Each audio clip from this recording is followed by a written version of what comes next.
Sejam muito bem-vindos ao Clube do Livro da Tocando em Frente. Por favor, inscrevam-se no nosso canal, curtam, compartilhem. Que tal começar agora? Vamos à leitura?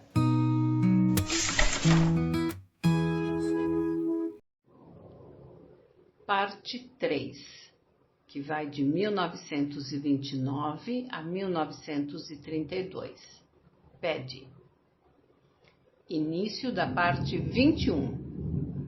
O ano novo chegou com a festa anual de Romanei em Ruda Runish, dada por Angus MacQueen, e a mudança para a Casa Grande ainda não se realizara.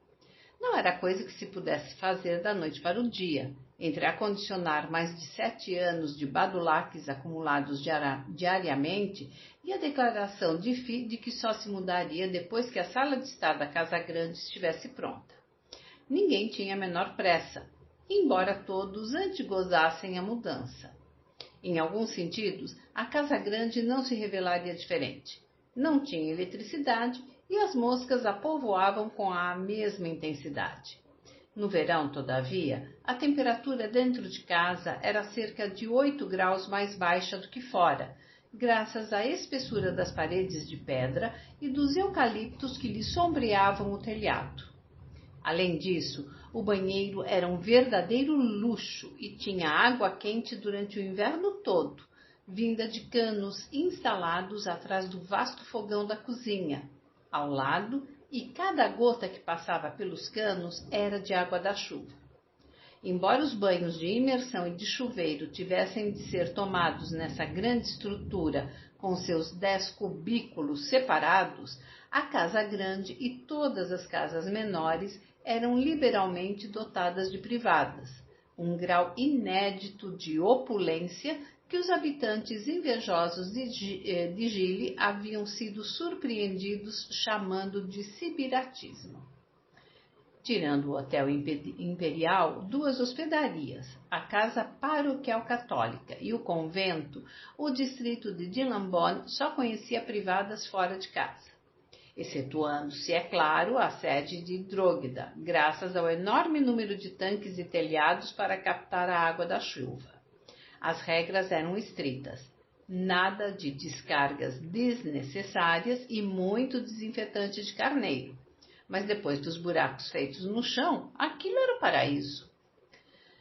Padre Ralph mandara a Paddy um cheque de 5.000 libras no começo do mês de dezembro, para que ele fosse arranjando, dizia a carta. Paddy passou a Fi com uma exclamação de deslumbramento. Duvido que eu tenha conseguido ganhar todo esse dinheiro em todos os dias que trabalhei em minha vida, disse ele. O que é que eu vou fazer com isso? Perguntou Fi, alternando os olhos cintilantes entre o cheque e o marido. É dinheiro, Paddy, dinheiro afinal, você compreende? Não faço caso dos 13 milhões de libras da tia Mary.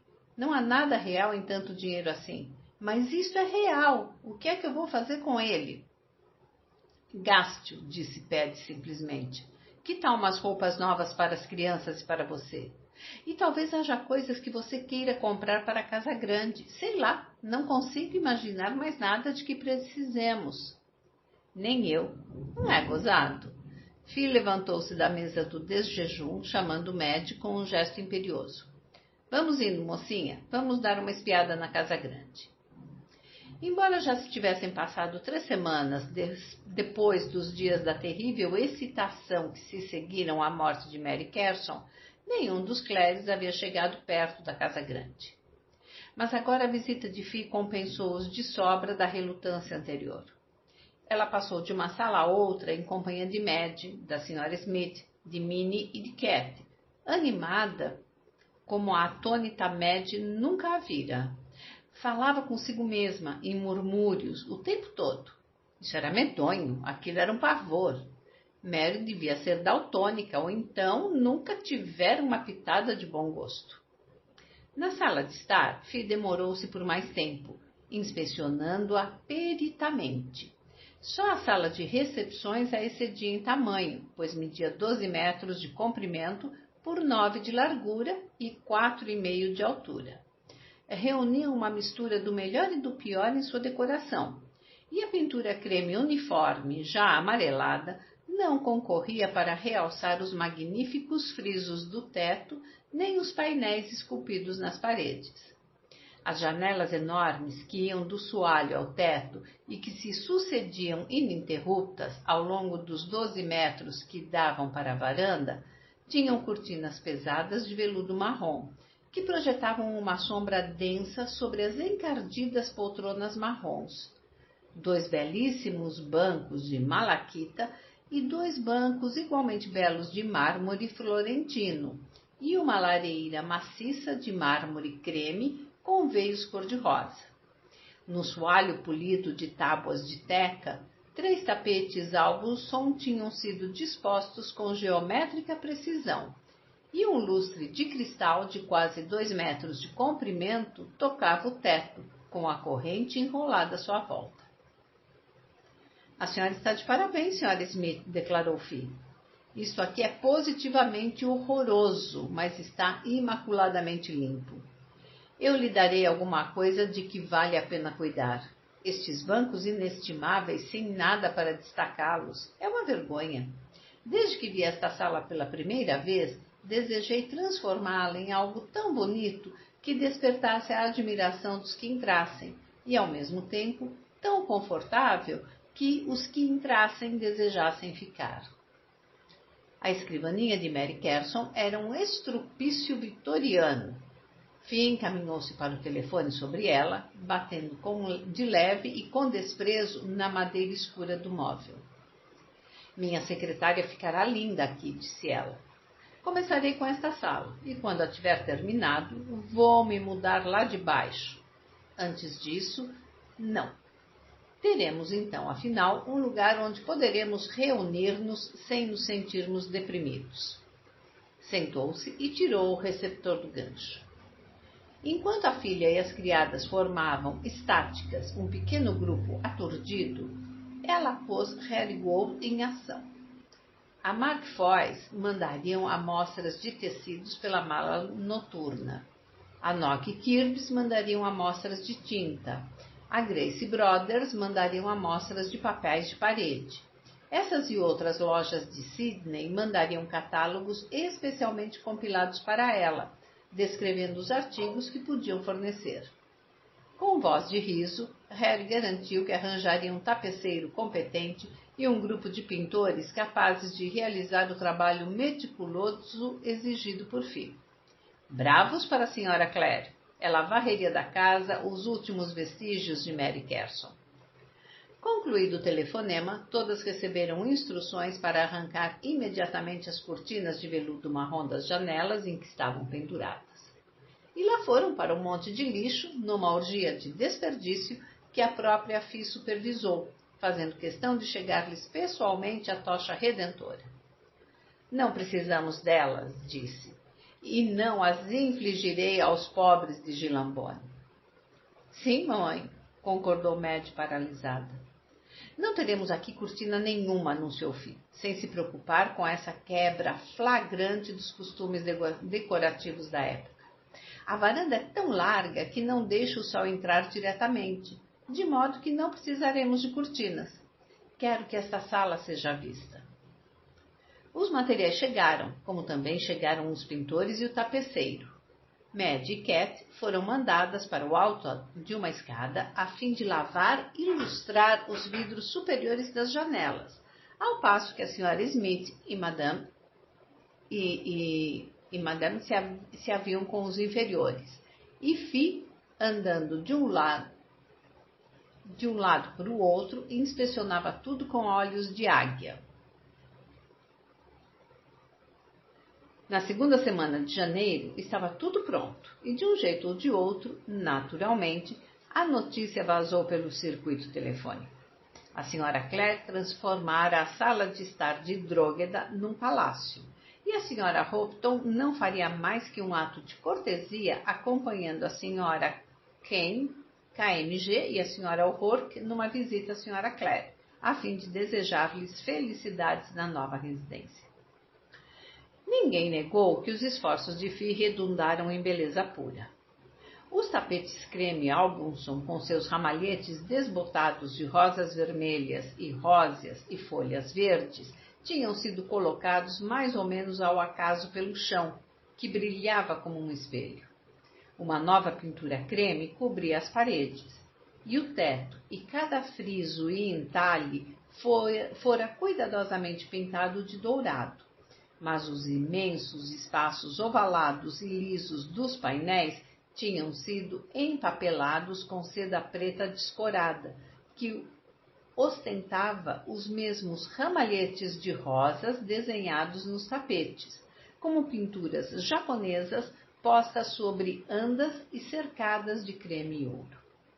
Abaixara-se o lustre de cristal até que o seu fundo suspenso do teto bimbalhasse a apenas 2 metros do soalho, e polira-se cada um dos seus milhares de prismas até arrancar-lhes os fúlgidos arco-íris. A grande corrente de bronze estava presa à parede, em vez de enrolar-se no teto. Sobre mesas altas e esguias, creme e ouro, viam-se lampiões, cinzeiros e vasos de cristal, estes últimos cheios de rosas creme e róseas. Todas as grandes poltronas confortáveis tinham sido recobertas de seda creme achamalotada e colocadas de modo a formar pequenos grupos aconchegantes com grandes escabelos convidativos. Num canto ensolarado, encimava a antiga e delicada espineta, enorme vaso de rosas, creme e róseas. Acima da lareira pendia o retrato da avó de Fi, em sua pálida saia balão cor-de-rosa, e olhando para ela, no extremo oposto da sala, o retrato ainda maior de uma jovem e ruiva Mary Carson, com o rosto parecido com o da jovem rainha Vitória, num vestido preto engomado e com anquinhas, segundo a moda do tempo. Muito bem, disse Fi, agora podemos mudar-nos lá de baixo. Arrumarei as outras salas devagar. Não é gostoso ter dinheiro e uma casa decente onde gastá-lo?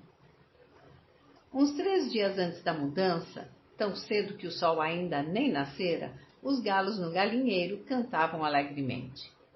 Patifes miseráveis, disse Fi, embrulhando a louça em jornais velhos. Não sei o que eles imaginam que fizeram para cantar desse jeito. Nem um ovo na casa para o desjejum, e todos os homens em casa até terminar a mudança. Mad, você terá de ir ao galinheiro por mim, tenho muito que fazer. Ela correu os olhos por uma página amarelada do Sydney Morgan Herald, rindo-se às gargalhadas de um anúncio de espartilhos que deixavam a cintura fina como cintura de vespa. Não sei por que Ped insiste em recebermos todos os jornais. Ninguém tem tempo para lê-los. E eles vão se empilhando depressa demais para poderem serem queimados no fogão. Vejamos este aqui. É de antes de virmos para esta casa. Bem, pelo menos servem para empacotar as coisas. Era bom ver sua mãe tão alegre, pensou Madge, ao descer correndo a escada dos fundos e ao atravessar o pátio empoeirado.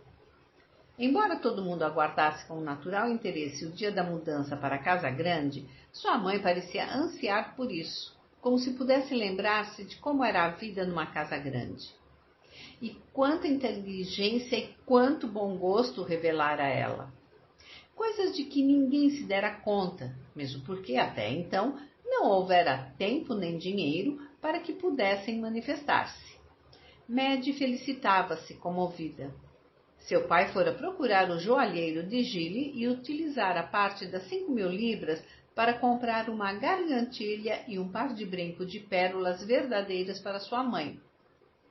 Só que no meio das pérolas havia uns brilhantezinhos também. Ele pretendia dar-lhe as joias no seu primeiro jantar na casa grande.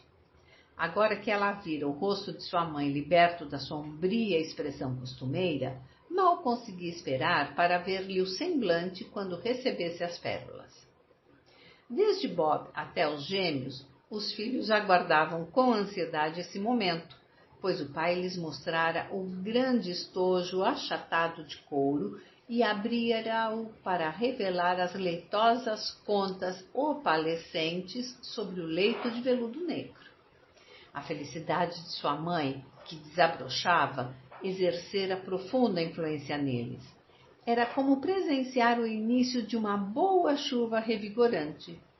Até então, não tinham compreendido perfeitamente o quanto ela devera ter sido infeliz nos anos todos em que eles a haviam conhecido.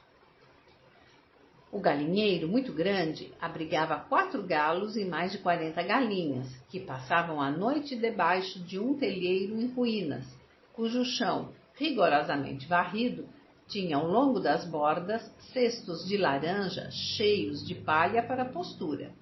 Mais atrás, viam-se os poleiros a várias alturas. Durante o dia, porém, as aves passeavam, cacarejando por um grande cercado fechado de tela. Quando Média abriu o portão do cercado e esgueirou-se para dentro, as galinhas reuniram-se, ávidas à sua volta, imaginando que seriam alimentadas. Mas como só lhes dava de comer à tardinha, Média riu-se das suas tolas momices e, passando por entre elas, entrou debaixo do telheiro. Francamente, que turma incorrigível de galinhas vocês são! Recriminou-as, agora severa, enquanto examinava os ninhos. 40 galinhas e apenas 15 ovos. Não dão nem para o desjejum, quanto mais para um bolo.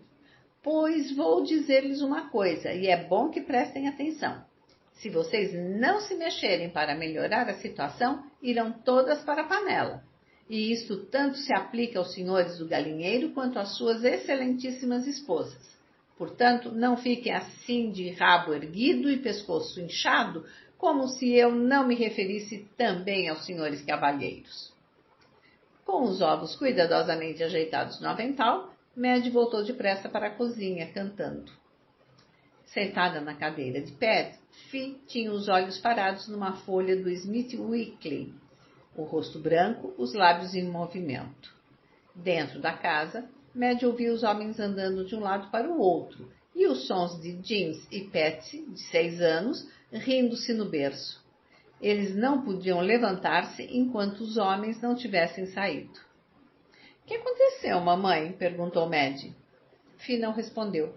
Continuou sentada, olhando à sua frente, enquanto gotas de suor lhe corriam ao longo do lábio superior.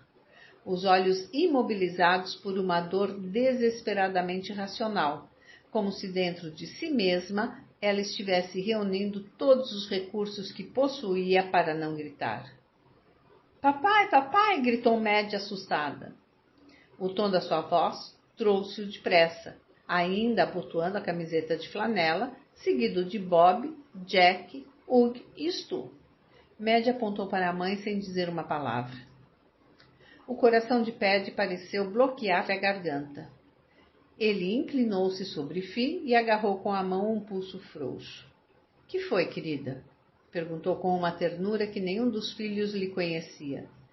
De um modo ou de outro, porém, compreenderam que era a ternura com que ele devia tratá-la quando as crianças não estavam por perto para ouvir. Ela como que reconheceu o suficiente aquela voz especial para emergir do seu estado de choque. Os grandes olhos cinzentos fixaram-se no rosto dele, tão bom e tão cansado, já não moço. — Aqui, murmurou, apontando para uma notícia, sem muito destaque, quase no fundo da página. Stuart colocara-se atrás da mão, com a mão levemente pousada no ombro dela. Antes de começar a ler o artigo, Paddy ergueu a vista para o filho, para os olhos tão parecidos com os de Fi, e fez um sinal com a cabeça. O que lhe despertara o ciúme em Frank nunca faria em Stuart, como se o amor que ambos votavam a Fi os unisse mais em vez de separá-los. Paddy leu em voz alta, devagar, ao passo que o tom de sua voz se tornava cada vez mais triste. O pequeno cabeçalho dizia: pugilista condenado à prisão perpétua. Francis Armstrong Clare, de 26 anos, pugilista profissional, foi julgado hoje no Tribunal Distrital de Goldborn pelo assassínio de Ronald Albert Cumming, de 32 anos, operário, ocorrido no mês de julho passado. O júri chegou à sua decisão depois de apenas 10 minutos de liberação, recomendando a punição mais severa que o tribunal pudesse aplicar. Era, disse o meritíssimo juiz Fitzhugh Connolly, um caso simples e evidente. Cumming e Clare tinham brigado violentamente no bar público do Harbour Hotel no dia 23 de julho. Mais tarde, na mesma noite, o sargento Tom Beardesmore, da polícia de Gornburn, acompanhado de policiais, foi chamado ao Harbour Hotel pelo seu proprietário, o Sr. James Oldvie. Na alameda atrás do hotel, a polícia descobriu Clare esmurrando a cabeça de Cumming sem sentidos. Em seus punhos ensanguentados, viam-se tufos de cabelo de Cumming. Quando foi detido, Clare estava bêbado, mas lúcido. Foi acusado de agressão com a intenção de produzir ferimentos graves, mas essa acusação foi mudada para homicídio depois que Cumming morreu de lesões cerebrais no Hospital Distrital de Goldborn no dia seguinte. O advogado, Sr. Arthur White, alegou, em defesa do réu, a atenuante de insanidade mental, mas 4 peritos médicos da coroa afirmaram peremptoriamente que, de acordo com o que dispõem as regras de McNaughton, Clare não poderia ser declarado insano. Dirigindo-se aos jurados, o meritíssimo juiz Fitzhugh Connolly disse-lhes que não se tratava de decidir se o réu era culpado ou inocente, pois sua culpa era clara. Solicitava-lhes, porém, que pensassem bem antes de recomendar clemência ou severidade ao tribunal, pois este pautaria sua decisão pela opinião deles. Ao proferir a sentença contra Clare, o meritíssimo juiz Fitzhugh Connolly chamou o ato de selvageria subhumana e lamentou a natureza do crime, não premeditado por ter sido cometido em estado de embriaguez. Excluísse o enforcamento, pois no seu entender as mãos de Clare eram uma arma tão mortal quanto um revólver ou uma faca. Clare foi condenado à prisão perpétua com trabalhos forçados, devendo a sentença cumprir-se na cadeia de Goldborn, instituição destinada aos prisioneiros que revelam disposição para a violência. Perguntado se tinha alguma coisa para dizer, Clare respondeu: "Não contem a minha mãe." Paddy olhou para o alto da página à procura da data, 6 de dezembro de 1925. "Isso aconteceu há mais de 3 anos, observou perplexo. Ninguém lhe respondeu nem disse nada, pois ninguém sabia o que fazer. Da frente da casa veio o riso alegre dos gêmeos, cujas vozes se elevavam numa interminável conversa fiada. "Não contem a minha mãe", disse Fi num murmúrio. E ninguém contou.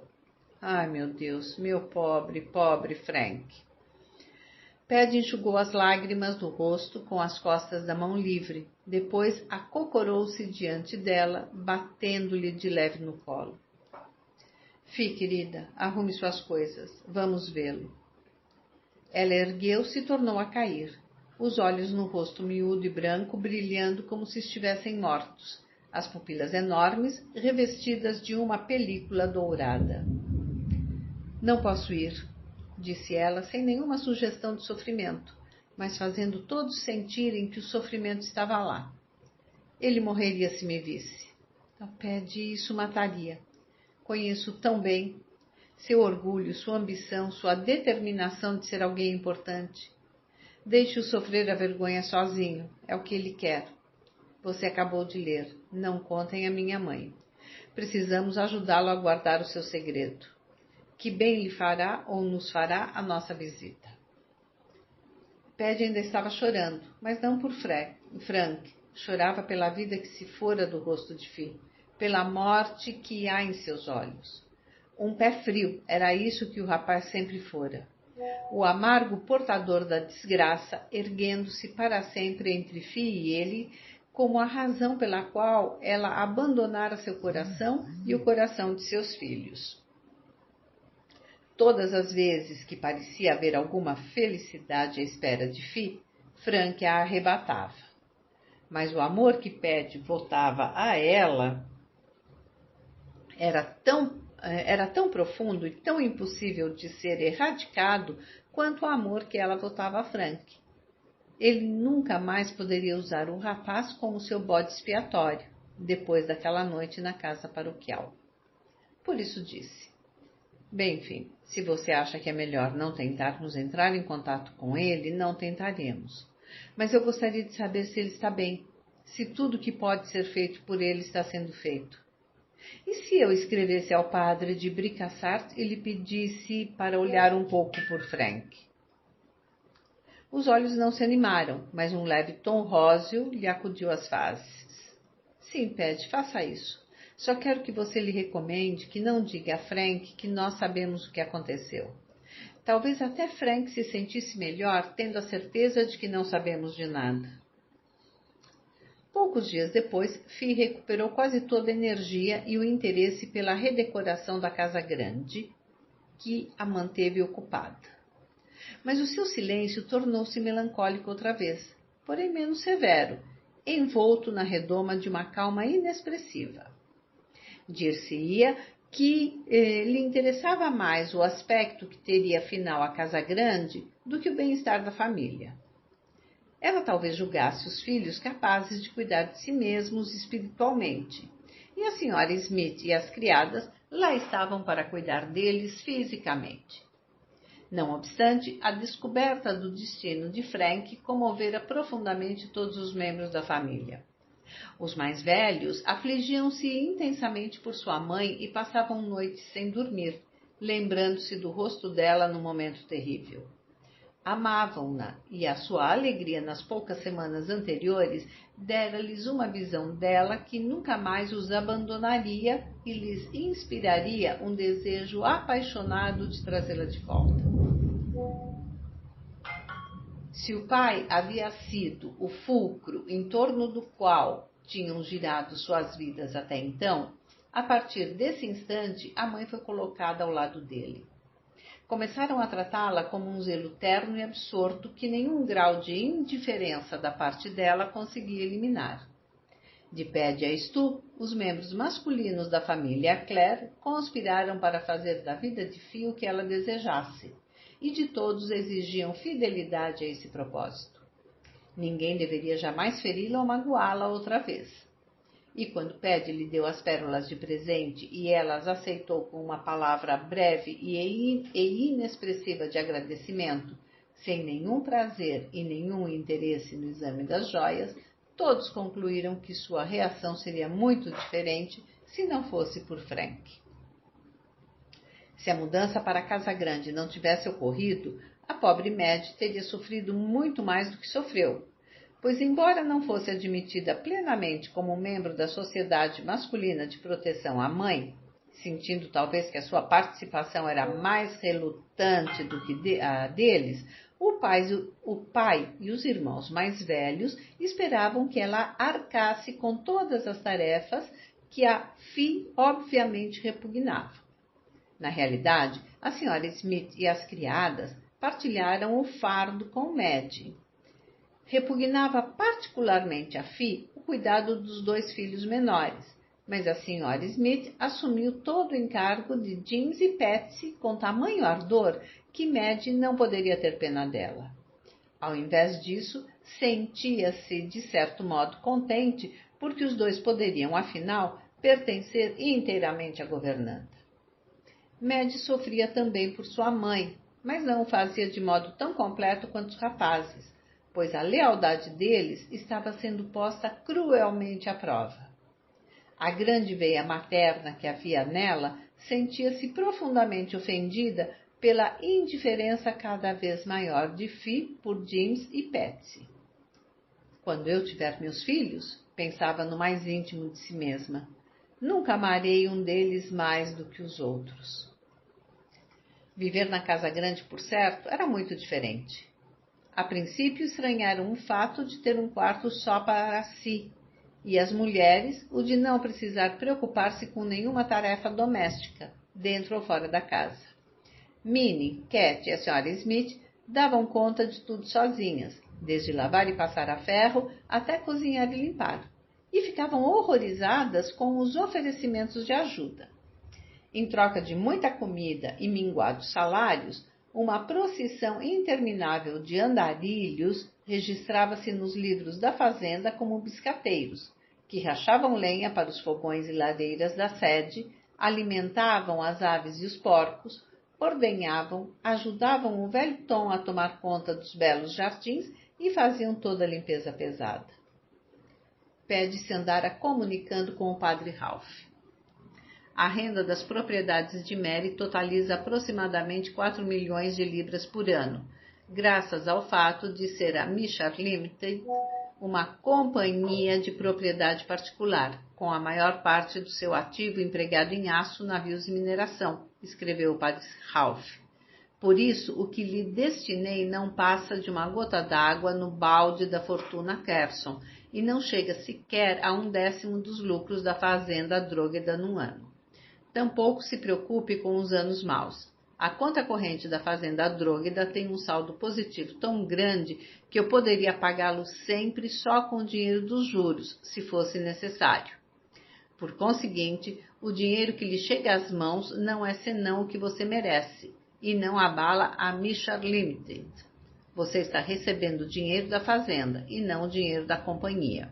Só lhe peço que mantenha atualizados e corretamente escriturados os livros da fazenda para os auditores.